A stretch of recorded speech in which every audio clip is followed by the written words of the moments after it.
Hello friends, welcome back to our channel Tutu's mom ওয়ার্ল্ডে সকলকে স্বাগত জানিয়ে শুরু করছি একটা সুন্দর সকালের সাথে একটা শুভ দিনের ব্লগ ভিডিও। তো ভিডিওটা শেষ পর্যন্ত দেখার অনুরোধ রইল। যারা নতুন দেখছো তারা প্লিজ আমার চ্যানেলটিকে সাবস্ক্রাইব করে আমার পাশে থেকো। আর কারা কারা আজ মা বিপত্তারিণীর ব্রত করেছে অবশ্যই কমেন্টে জানিও।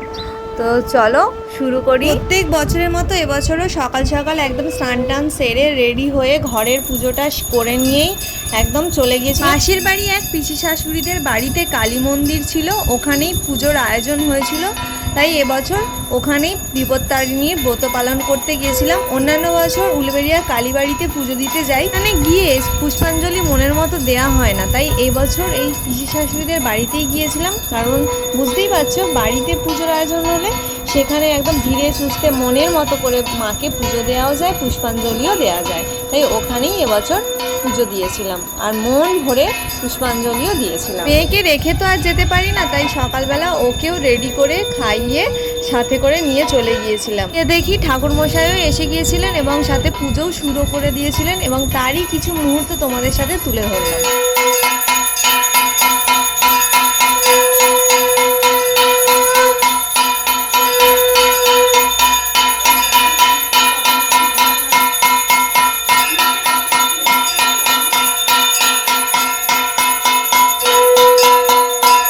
মা দুর্গার 108টি অবতারের মধ্যে অন্যতম আরেকটি রূপ হলো এই মা বিপত্তারিণী। এই ব্রত পালনে জীবনে সুখ শান্তি সমৃদ্ধি বজায় থাকে।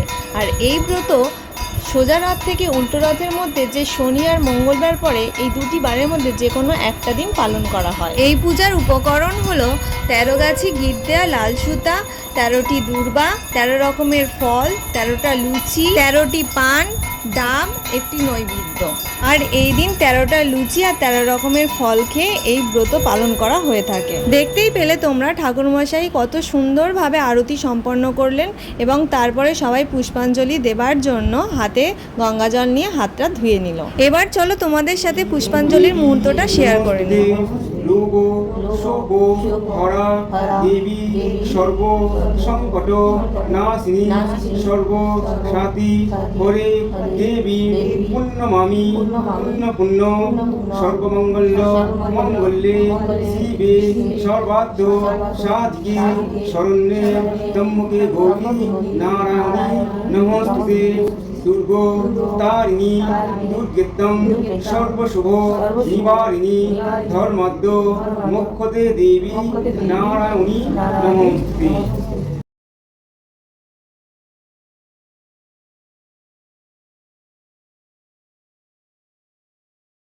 দেখতেই পেলে তোমরা কতটা শান্তিপূর্ণভাবে মন ভরে পুষ্পাঞ্জলি দেওয়াটা হলো এখানে। কিন্তু এই পুষ্পাঞ্জলিটাই যদি কোনো বড় মন্দিরে গিয়ে দিতে যেতাম, তাহলে সেখানে ঠেলাঠেলি করে গুঁতোগুতি করে পুষ্পাঞ্জলি দেওয়াটা হতো, কিন্তু মন আর ভরতো না। ছোটো থেকেই দেখেছি মাকে এই ব্রত পালন করতে।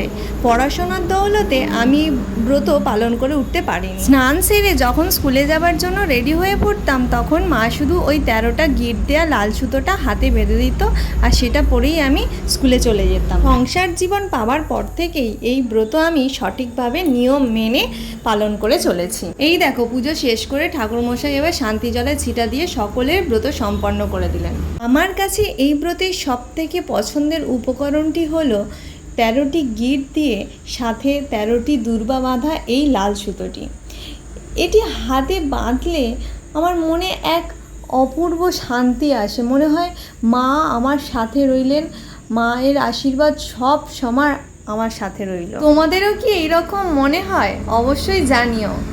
আর মন্দিরেই একটা দিদিভাই ছিল, তাকে বললাম দিদি হাতে বেঁধে দাও তো, বলতে দিদিভাই বেঁধে দিয়েছিল ধাগাটা। এবার চলো মন্দিরের মা কালীর দর্শন তোমাদের করাই। এই দেখো, শুধু মা কালী না, এখানে 33 কোটি দেব দেবীদের 3D মূর্তি বানিয়ে রেখেছে দেয়ালেতে, যেটা আমার বেশ পছন্দের। পুজোর শেষে বাড়ি যাবার পূর্বে মাকে একটা প্রণাম সেরে বাড়ি গিয়েছিলাম। যারা শেষ পর্যন্ত দেখলে তাদের অসংখ্য ধন্যবাদ। যারা নতুন দেখছো তারা চ্যানেলটিকে সাবস্ক্রাইব করে পাশে থেকো, আর ভিডিওটা কেমন লাগলো অবশ্যই জানিও।